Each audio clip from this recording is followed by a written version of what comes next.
What's up, guys? I'm EJ. I'm joined by Kendall, and thank you all for checking out this edition of our Loki episode recap and review. Kendall, we haven't done an episode recap in a long time. Obviously, the last one we did was Falcon and Winter Soldier, and previously we did WandaVision. And now, Kendall, we're back. Now that Marvel has a new series out on Disney Plus, it is indeed Loki, and we have episode one, Glorious Purpose. I tell you what, Kendall, I think of the episode ones, I felt like this one really kind of felt, I think, maybe the most Marvel-y of any of the other ones. And not to say that, Falcon, obviously, WandaVision was on a whole different plane. Falcon and Winter Soldier certainly had some, fight action moments and stuff, but, like, the whole world-building aspect really wasn't there as much in the first episode. I feel like this one, it kind of brings you right into the conflict, the adventures, and kind of the flashbacks of what's happened in the Marvel Universe over several years and how that relates to this series. So I'm excited to get your thoughts on this conversation. Yeah, I would agree with that assessment. And I think of the three Disney Plus series that we've had from Marvel so far, I think this Loki premiere does the best job, or at least does the biggest job of introducing concepts and teasing future things that we will see, or we will be that'll be showing up in future MCU projects, and future concepts that'll be showing up in future MCU projects. So that's going to be, I think, what's most interesting to talk about with you. Is not even some of the basic synopsis of this episode, but also the stuff that we will be getting down the line in the MCU, and stuff we didn't know we were getting last week that now we know for a fact is on the mind of Kevin Feige. So I'm super excited to talk about some of this stuff. Absolutely. And Kendall, we know multiverses are very likely in Marvel's future. And I mean, I think now it's confirmed, that multiverses. It was confirmed when we had the Doctor Strange title, but yeah. But the concept, now we know how it's happening. Yeah, and now it really feels like we're stepping into the beginning of the, like, I feel like Loki, and I don't know, obviously we've only watched this episode. I know some people watched episode 2, but to me, this feels like the epilogue to a major event. I don't know if you got that same feeling, but like I've read comic books. Sorry, prologue. Yeah, that's what I meant. Yeah, I was a prologue. Yeah, no, but yes, let me retract that. A prologue to this, because I've read comic books, and I kind of read lead ups to major Marvel events, and to me, Loki gives me a lot of the same vibes with, again, some of the explaining of where things are, what this is, and how things work, and how it relates to the rest of the Marvel universe. To me, this could have been like an episode written by Jonathan Hickman. Like, he writes in this kind of style, and in his comic books, and I think that it was really cool that Marvel was able to bring that to its to this particular show. So this episode starts off pretty much where we left off with Loki in Endgame. I thought that was really neat that they were able to take some of those shots. I read that they took shots that were unused from Endgame, and obviously used some shots that were in Endgame, and then reshot some things, obviously using body doubles and things like that to make it work, to kind of lay the groundwork for Loki and his escape from that circa 2012 battle in New York, where he leaves with the Tesseract after the Avengers, their time heist kind of goes awry in the aspect of trying to get the Tesseract. Loki picks it up, disappears, and we see where he goes. I think there's been a question we've had since Endgame came out, was where did Loki actually go? We haven't really, even in the trailers and stuff, wasn't really clear where he went after the Tesseract. We know he was with these Time Variance Authority, but we didn't know what happened directly after. Now we know he landed somewhere in the Gobi Desert. He's with some Mongolians who don't speak English. He's trying to still flex like he's Loki, and that's where the Time Variance Authority comes out, and they take him into custody fairly quickly. So, Kendall, were you surprised that there wasn't more of an adventure with Loki handling the Tesseract? Like, it was pretty much like grand opening, grand closing for him in his plot to escape. Yeah. I think, in terms of surprise, maybe a little bit. I can't say surprise only because I didn't know what to expect with any of it. Try to come in with as clean of a slate as possible. But in terms of it making sense, it makes sense in the way they wrote this entire episode. A lot of it was very quirky. A lot of it was very, like, different than how things would normally go. Like you said, the normal sequence would have shown Loki doing something or going to different places and causing some sort of mischief, as he likes to say. But in this show, I mean, he goes on his monologue, to the Mongolians, and then the TVA shows up, and he's like, "Never mind," you have to go back to the Tesseract. So yeah, I mean, yeah, it was funny as a lot of the opening sequences with Loki and the TVA were. Yeah, and talking about those opening sequences with the TVA, I mean, I really enjoyed how they really established how like powerful and how out beyond the uh, time and space and the ideas of physics that we take into account by watching the Marvel universe. They very quickly kind of rip to shreds any of that kind of stuff. Like these people are, they're all power, all being, but they almost like it's almost matter of fact with it. Like they're handling the Tesseract. He just gives it to the guy at the front desk, and he's like, "Be careful with that." And the guy's like, "Yeah, okay." And then we learn that Yeah, they've been just stocking up Infinity Stones all this time, yeah, which I thought was again hilarious, considering that Infinity Stones were literally the focal point of everything that was involved with the Marvel universe for the last 10 years, and yeah, how they just like, yeah, with these people, them joints ain't really that popping. It's not really that big a deal. They're paperweights for some people.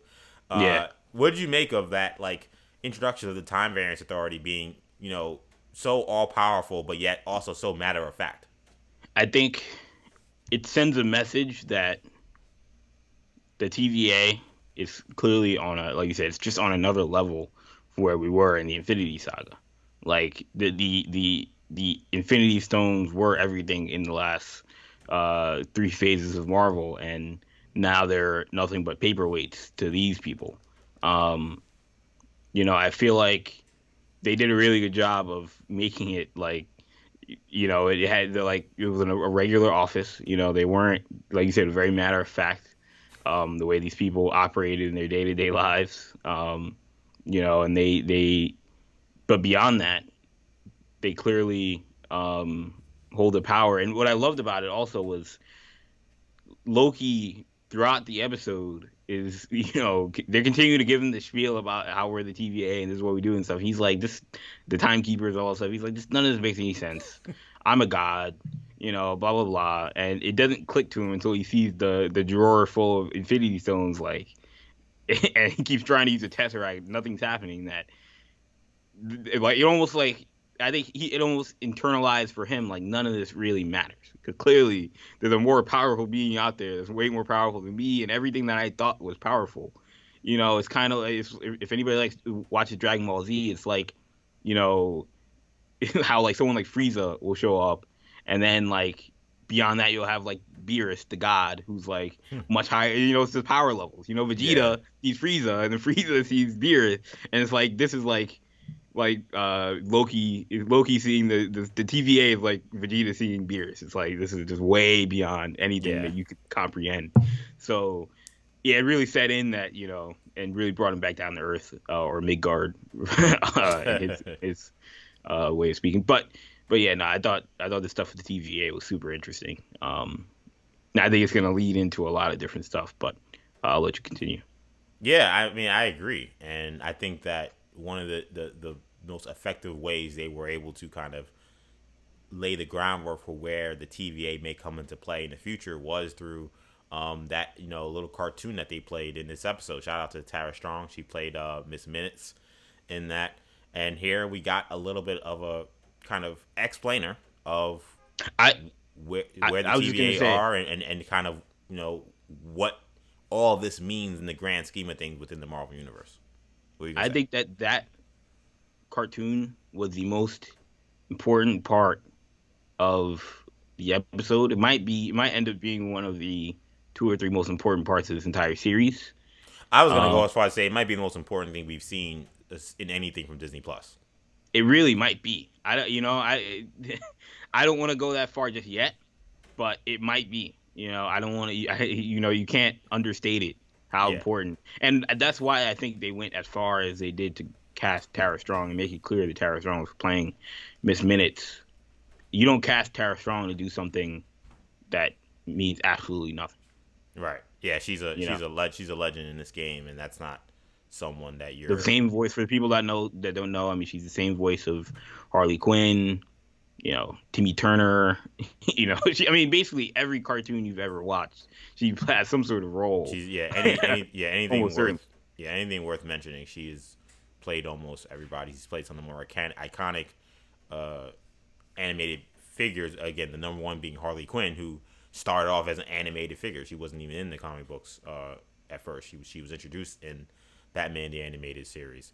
So that whole explainer, Kendall. I guess what were your biggest takeaways, kind of from that? Like they talk about Okay. Nexus.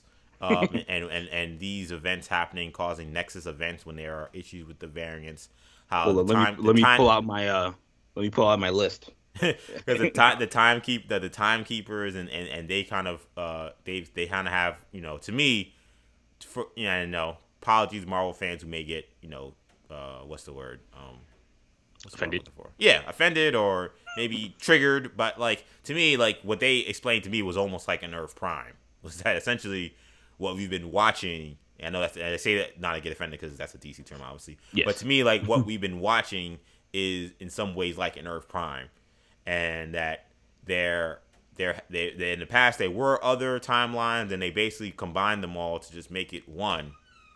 But in order to keep that one timeline to be the true form, the true one, this authority has to exist to stop certain things from happening and people from causing situations to be to situations. So you said you got a lot to explain here and a lot to kind of break down. So I'm curious what you got to say about that explainer. Yeah. So I mean, all right. So I mean, look, she starts you off immediately talking about a multiversal war. Yep. Um, and how because of this multiversal war, the timekeeper decided to move it into an Earth Prime sort of situation where there's one universe with everything, and they want to prevent a multiversal war essentially of happening again. Obviously, you jump to Secret Wars. It's essentially what the plot of Secret Wars is. There's been a lot of talk about whether or not Marvel will ever do Secret Wars. The Russo brothers talked about how they wanted to do Secret Wars. Yep. And when you bring in, the Fox characters, you bring in the X-Men, you bring in the Fantastic Four, we know the Spider-Man stuff that they've been doing. It doesn't seem like that's something that is off the table. In fact, I think that they are planting the seeds for an eventual Secret Wars project. And I think Wow. that this is the first seed planted in that direction. Um, and I mean, if you in the interview that the showrunner Michael Waldron did with Charles Murphy and the Murphy's Multiverse, where he asked him point blank, did that cartoon, essentially have anything to do with Secret Wars? Michael Waldron made it seem as if, he can't say, but to me, like that's where that was teasing. Um, and that's only a part of it. I mean, they mentioned the idea of Nexus and Nexus beings, which ties obviously back into WandaVision and what we'll ultimately see in Doctor Strange Multiverse of Madness, which, there's been this talk about what will Loki even connect to? And I think I've something I've brought up on our podcast, which you can find on Apple Podcasts, Stitcher, TuneIn, Spotify. Mm-hmm. But something I've mentioned on our podcast plenty of times is how this show doesn't larger connection to the MCU, unlike Falcon, Winter Soldier, and WandaVision, which they had already said how they were going to connect to the larger MCU. We know now with Captain America 4 being on the way how that connects for Falcon, Winter Soldier. But the purpose for Loki seemed less clear, but now I think it's very clear. I think it's Yeah. crystal clear. I think I think it's very clear, and it might actually be more important than the other two, which is something that I wasn't sure that would be the case. But I think connecting that Secret Wars, or planting the seed for Secret Wars, but also I think the concept of the timekeepers. When you look at the cartoon, one of the timekeepers. First of all, the timekeepers are these blue, watcher-looking things. Yeah. Um, Another blue watcher looking thing in the MCU is Kang the Conqueror. Mm-hmm. One of uh, the middle timekeeper that they showed in the cartoon looks suspiciously like Jonathan Majors. So I Yeah. don't know. I mean, a lot of people running to that guy as Kang the Conqueror. Based off what we've seen in this episode, I am one. I'm gonna go as far as say I'm 100% certain that this will connect to the Kang the Conqueror story. 100%. I don't know if he's gonna show up. I can't go 100%. that far, You're right. but 100% that we this will largely connect to Kang the Conqueror.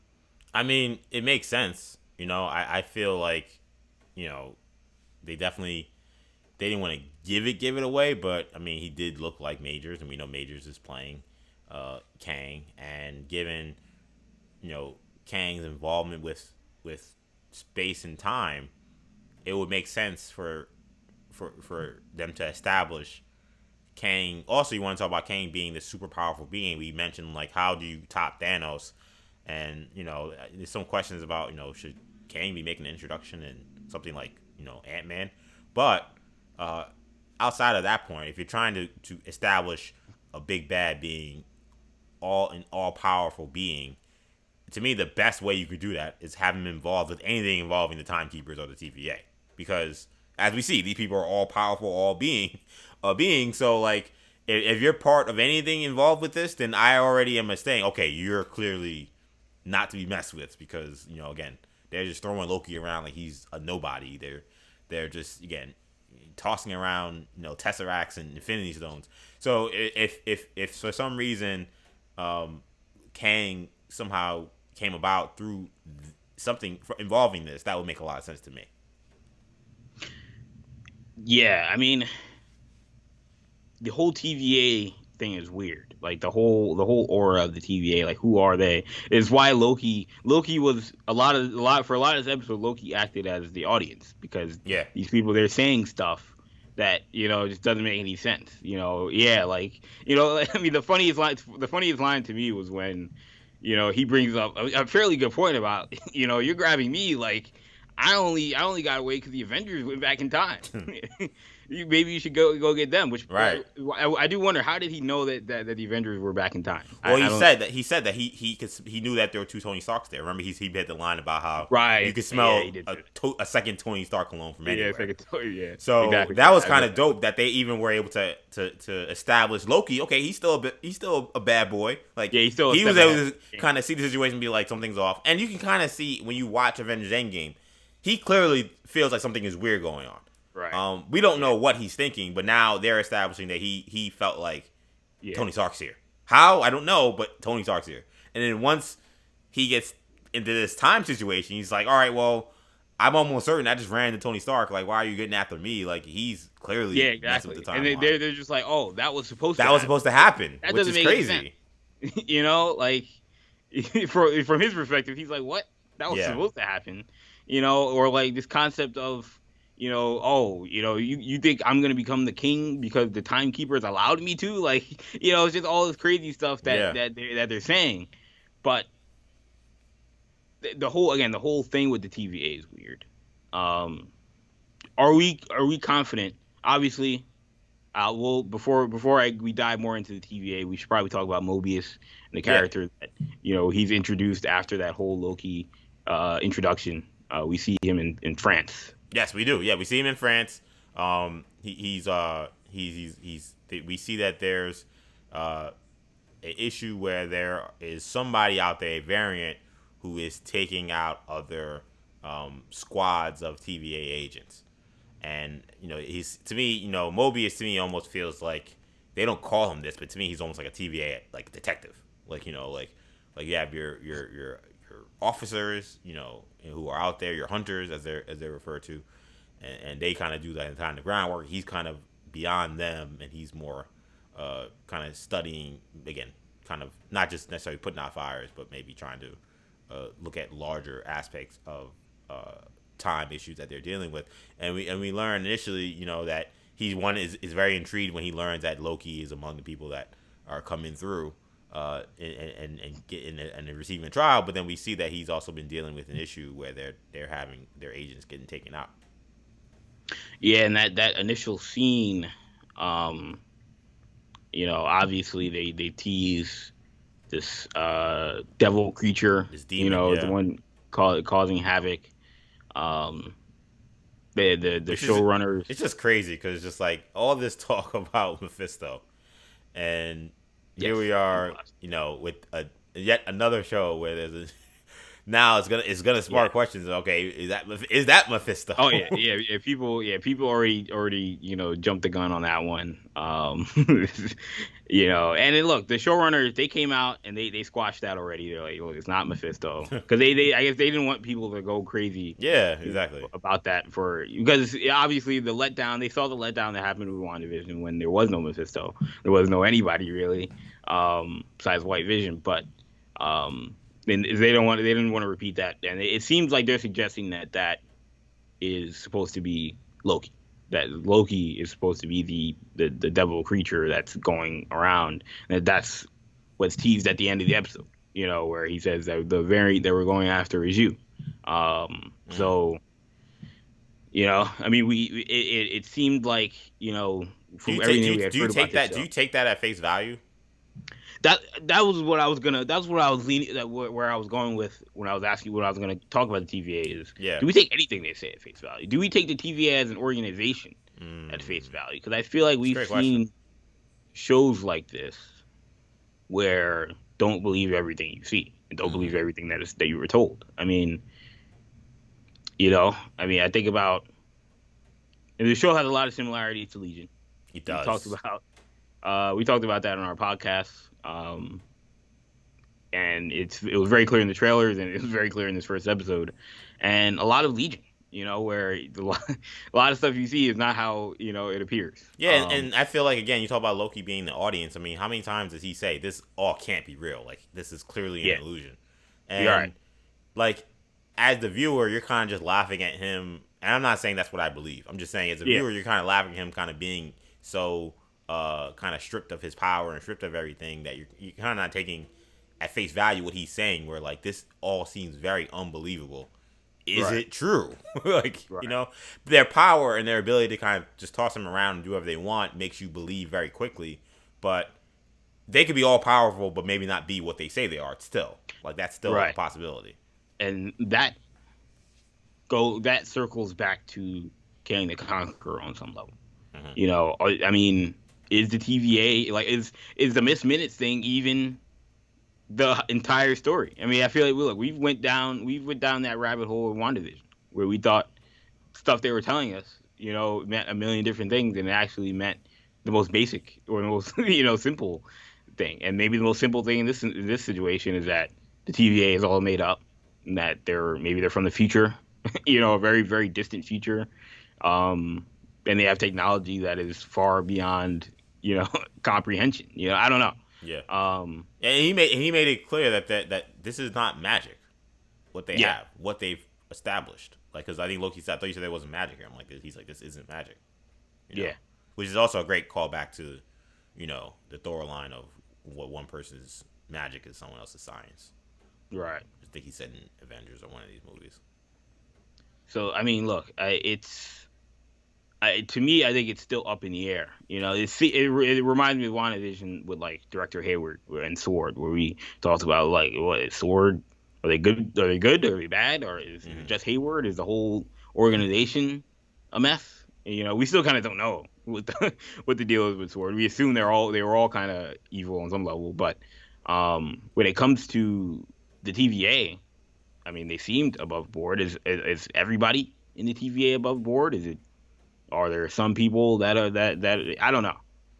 I don't know. It's still so early, and again, when they tease Kang the Conqueror, I'm going as far as say they tease Kang the Conqueror. That may be a step too Mm. far because they never said his name, they never showed him, quote unquote. We don't know, but when they tease Kang the Conqueror, I mean, the woman that plays the judge that had Loki on trial, she's playing a character named Judge Renslayer, Hmm. who in the comics is the wife of King the Conqueror. I mean, Yeah. I some of this is like it feels like one plus two equals three, but I don't know. So did WandaVision at times. And WandaVision did not turn out how we thought. So um, I don't want to jump the gun too much, but I'm assuming when you tease Kang the Conqueror that the TVA may not be.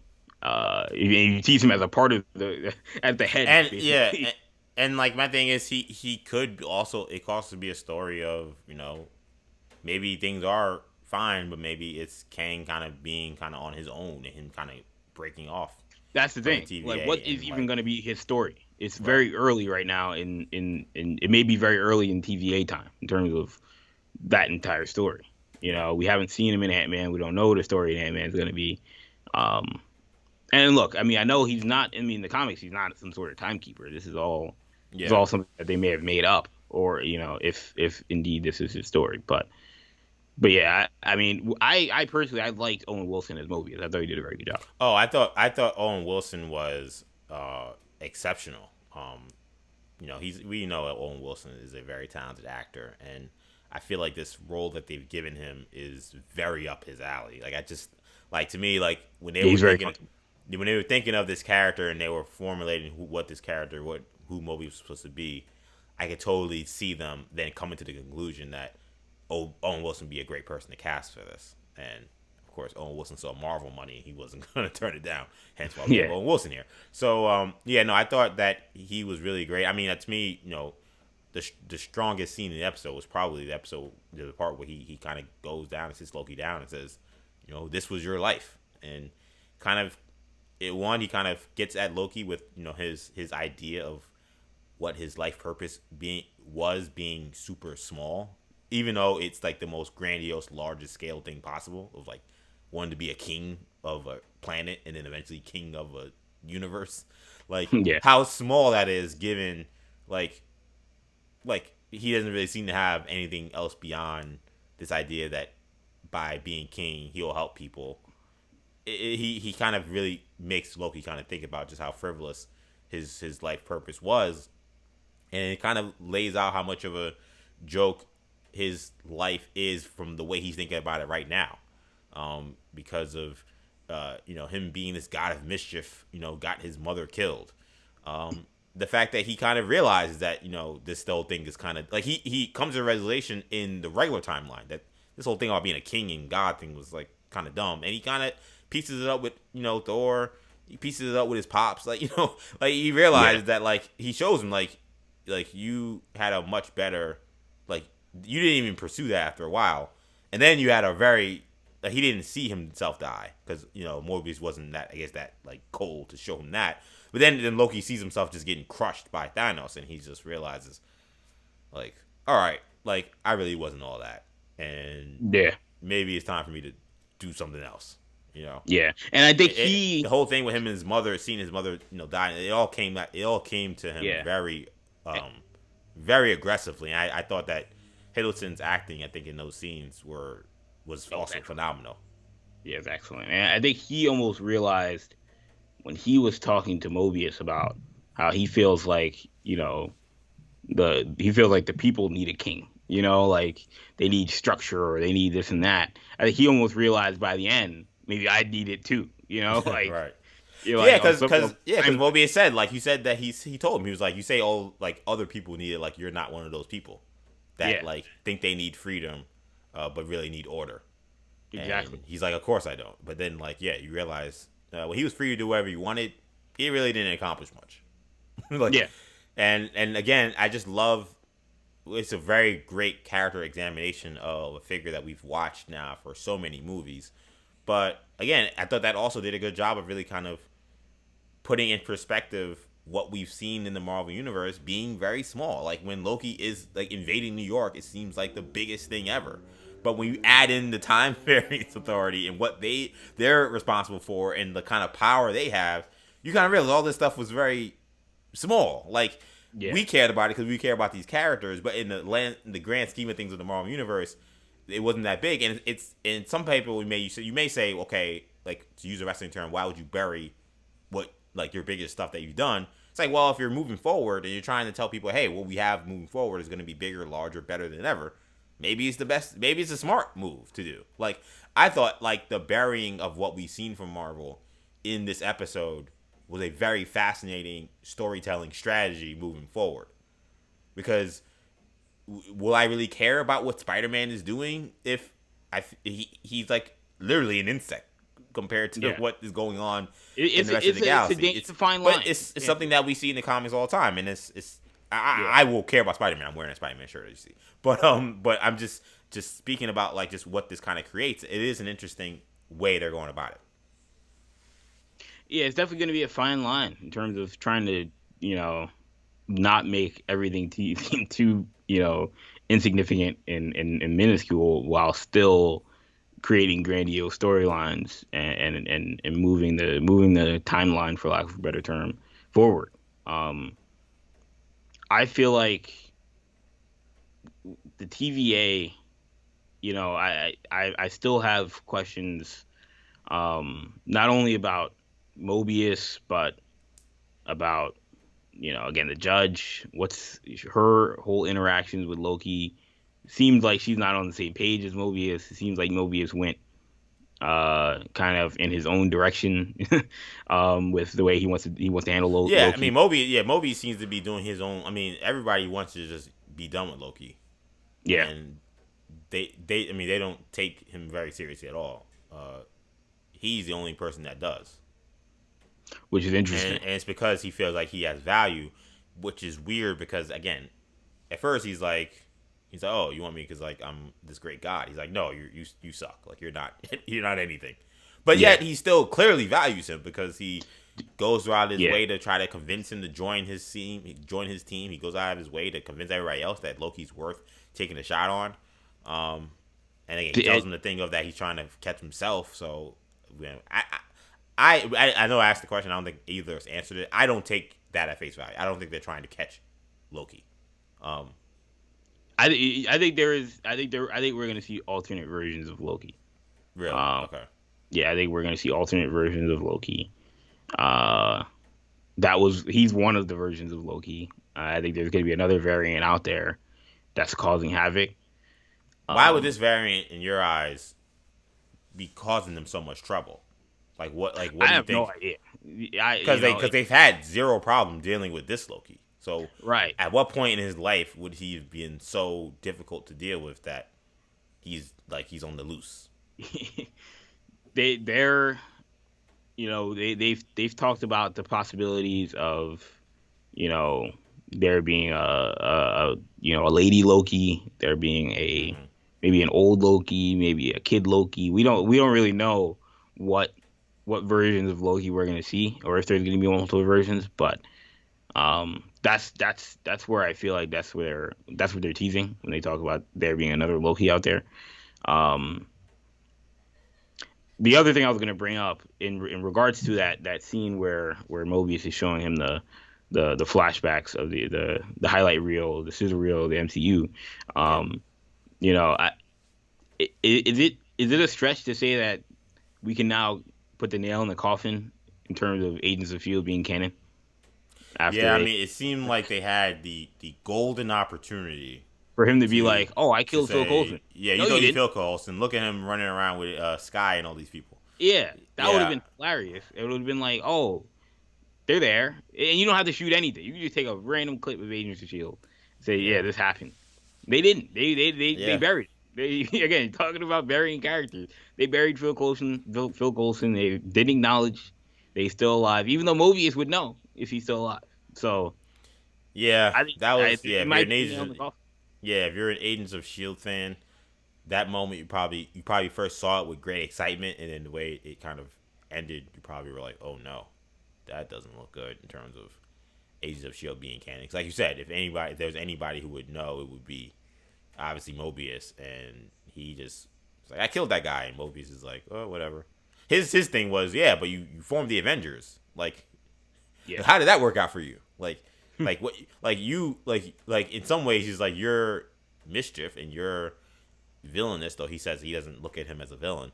Like is has inspired people. It's made people be much bigger than they are. Like you were great for society. Like because of that. Like because you were such a jerk. Yeah. And but like, again, never you would think, oh, well, this could have also inspired Coulson to form the team that he puts on, and it's like, no, they didn't do any of that. So yeah, if you're an Age of Shield fan, that was probably bad news. That didn't look good. I can't say for sure, but I would say that I would not be waiting on any Agents of Do Shield we? connections anymore after that.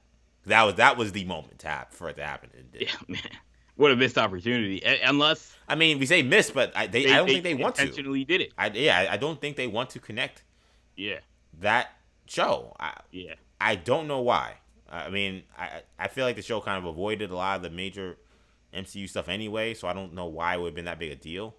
But I think Inhumans I thing, think I was say I think Inhumans and the plans for that maybe the biggest hurdle for them deal with it, and I think they're just like, no, we're just gonna pretend that didn't happen. Do you feel like they're going to use this whole multiverse concept that they introduced largely in this in this episode? Um, do you think they're going to use that to connect Spider-Man? Do you think they're going to use it to connect Doctor Strange, and do you think they're going to use it to bring in?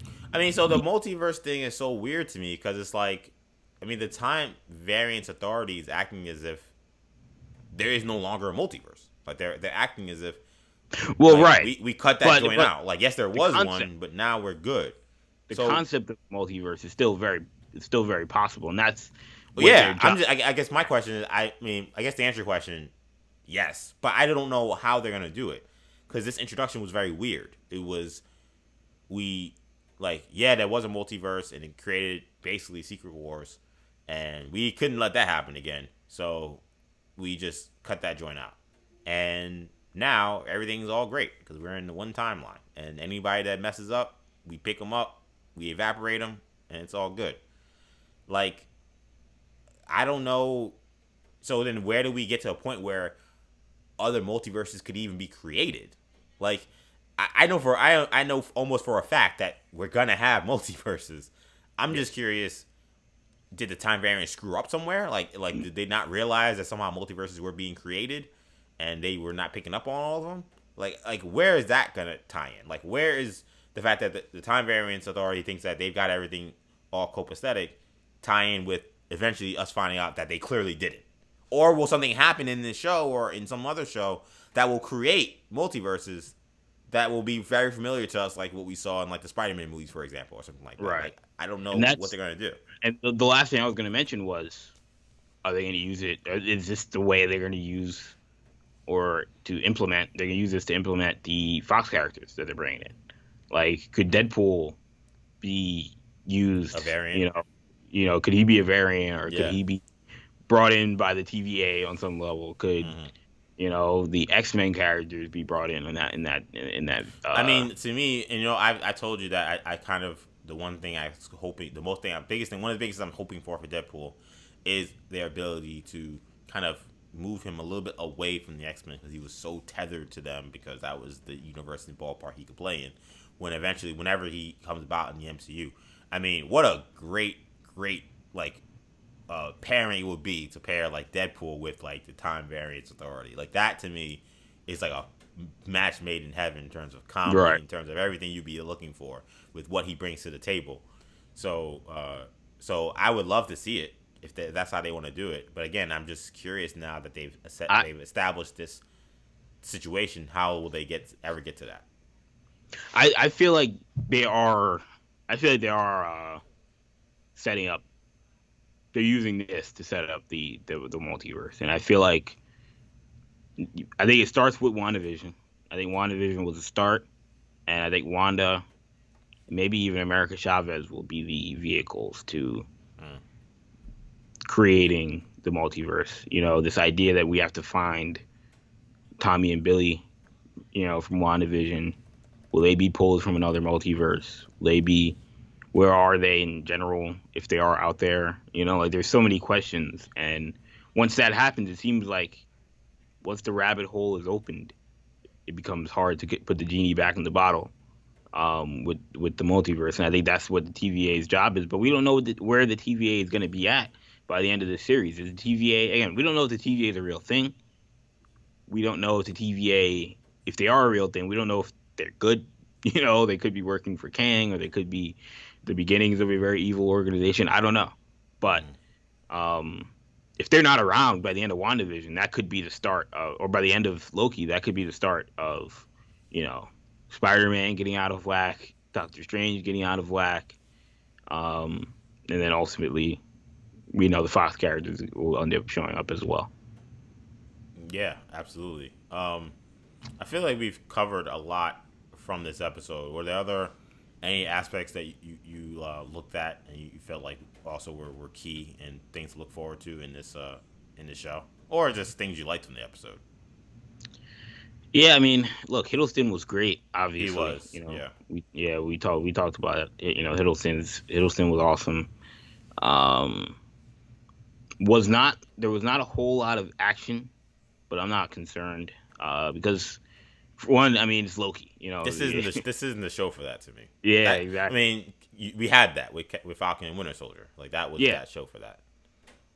so I'm not too concerned about that. I think there will be action eventually, but Hmm. um, this episode was more about setting the stage for where we're at in the MCU, and I feel like what I loved about this episode in general is that it really kind of put the more than the last two shows.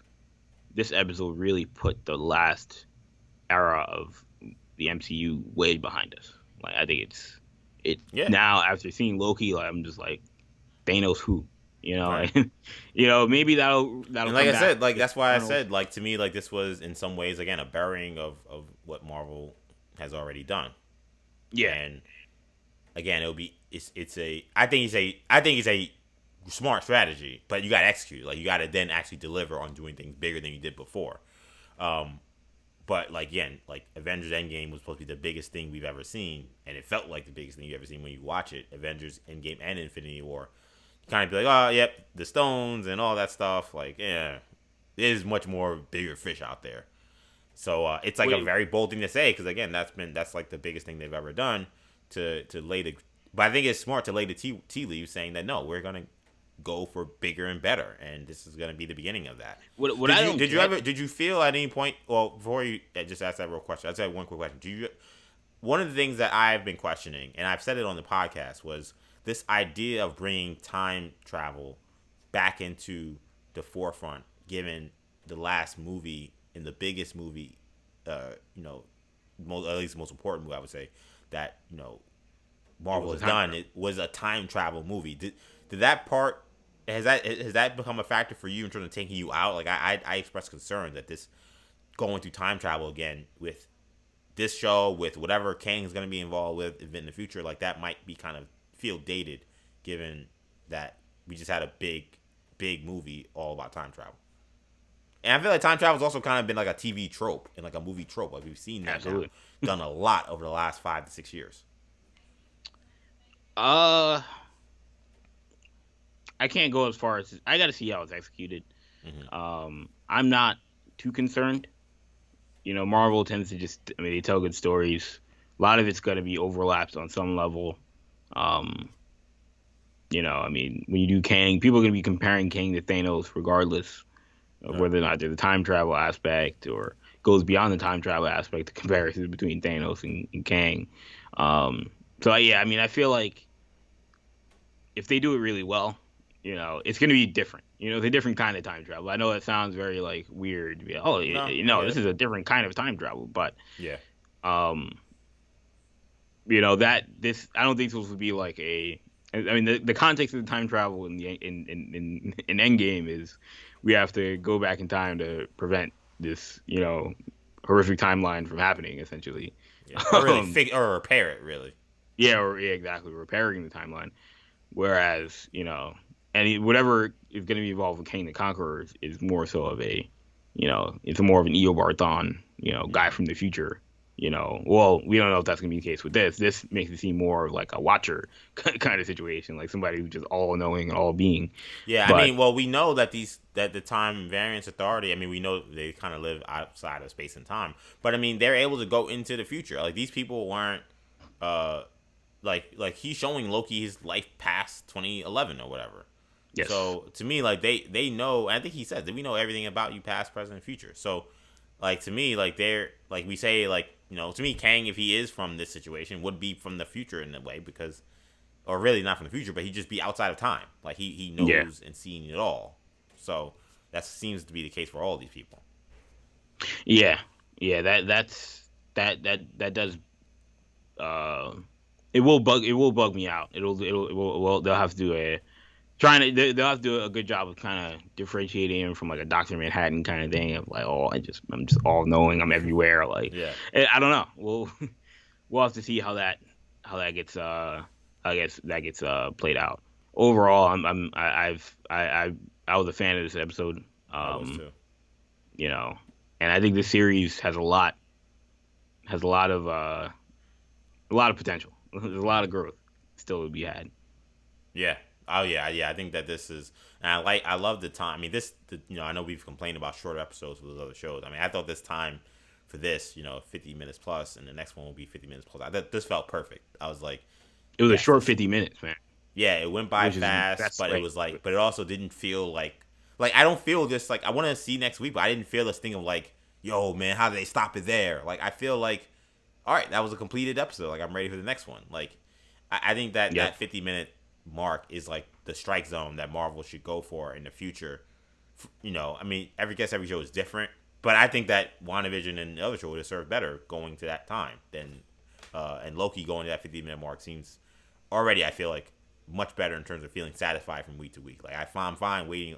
I love to see it all at once, but I'm fine waiting week to week. I felt like they gave us a lot and then ended at a point of a nice cliffhanger that I'm now curious about. Again, is this time variant actually Loki? And if it is, what makes this variant different from the variant that we're currently dealing with? So I think that's a good place, though, Kendall, to give scores for this episode. So I'll let you go first. What are you giving this episode, episode one? What was the title for this? Glorious Purpose. What are you giving this episode out of 10? Um, I'll give it a 7.5. I thought it was a good episode. Um, I was more. It was solid outside of the the larger MCU connections. But I think the larger MCU connections in general is what really has me interested. And I think Mm-hmm. it's probably a 7 episode, but when you throw in the stuff that they teased potentially, I have to give it at least a half a point.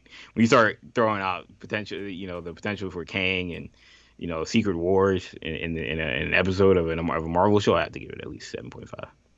Yeah, I'm gonna sit in that same score right there. I'm gonna go with a 7.5. And I mean, to me, I think that's a good opening episode. I think that again, I like that this episode was very Marvel-y. Um, I thought the performances by Wilson and Hiddleston kind of being at the top there, I thought they really kind of set the tone. Um, all in all, get the world building, though really it goes beyond world, is universe, galaxy building, even bigger than that, existence building, really. Yeah. Uh, all that stuff I thought was very important. Like I said, I think some of the most important details of the Marvel universe were explained in this episode. So, I mean, the fact that I got that in episode one right off the bat, you gotta love that. Um, it was just really good. I mean, the only thing keeping it from being really a higher score is just that this is clearly an episode trying to lay the groundwork. But I thought, as a first episode, this executed everything it needed to. Telling me the threat that's looming, explaining the larger aspect of why any of this really matters, and then how that, and then giving us some tea leaves for why this is also going to be relevant to the larger world of the Marvel universe moving forward. I would say again, this episode probably did a better job than maybe the first two shows that we watched. I don't remember my scores for those first two episodes of WandaVision and then of Loki, but I think that of Captain Falcon Winter Soldier. But I think there's a great case to be made that Loki may have accomplished what he was trying to do best because of that. So Oh, yeah, go ahead. I was just gonna say one last theory is that I given that King is going to be in Ant-Man and Yes. Quantumania, and that I think that the TVA is connected to King on some level, almost certainly. I Hmm. think that my guess is that the TVA is they're in the quantum realm on some level. Interesting. That's my guess. Interesting. I can see that. I could definitely see that. Because I mean, when you went outside of that building that they were in, it looked very gold and like that was very obviously a very civilized place. But I don't think it looked too dissimilar from wherever Janet was. Like she just looked she may have Right. been in the wilderness of wherever this is. You know what I'm Right. saying? Like I wonder if you're right, if this is a quantum realm, like is there like the city and then is there like the wild? Like to me, like maybe they're in the city of the quantum realm where Right. there's stuff happening, they're moving, and wherever Wanda goes and where most people go when you get stuck in the quantum realm, like you know, because you don't know what you're doing, you're just a regular person. You get just thrown anywhere. You're put in the Gobi Desert of the of where they are here. So yeah, I think that that's certainly possible. I would definitely lean towards maybe you're right about that. But I think that's gonna do it for this edition of our episode recap and review of Loki, episode one, Glorious Purpose. What do you guys think of this episode? What do you think this episode set up not just for the future of the episode of the series, but of course the future of the Marvel Cinematic Universe? Make sure you guys leave us a comment in the comment section of what your thoughts were. Make sure you guys give us a like if you enjoyed this video, and of course, make sure you subscribe to the channel New Generation Media, where we'll be doing Loki recaps every week. So, spoiler reviews. We'll be talking all the theories, all the concepts that are being produced and established in this show. So it should be a fun ride, just as it was with WandaVision and Falcon and Winter Soldier. Kendall joined me today. Shamari wasn't with us today, but he'll be on these videos at some point Shamari as gave the well. episode 8.5. Yes, for what it's worth, that is Shamari's score, 8.5. But yeah, he'll be joining us as well. So it'll be you know the three-headed Hydra here, so to speak, attacking the show moving forward. So really excited to talk about the show for the next 6 weeks. Thank you guys for checking us out. For Kendall, I'm EJ. Take it easy, guys. Peace.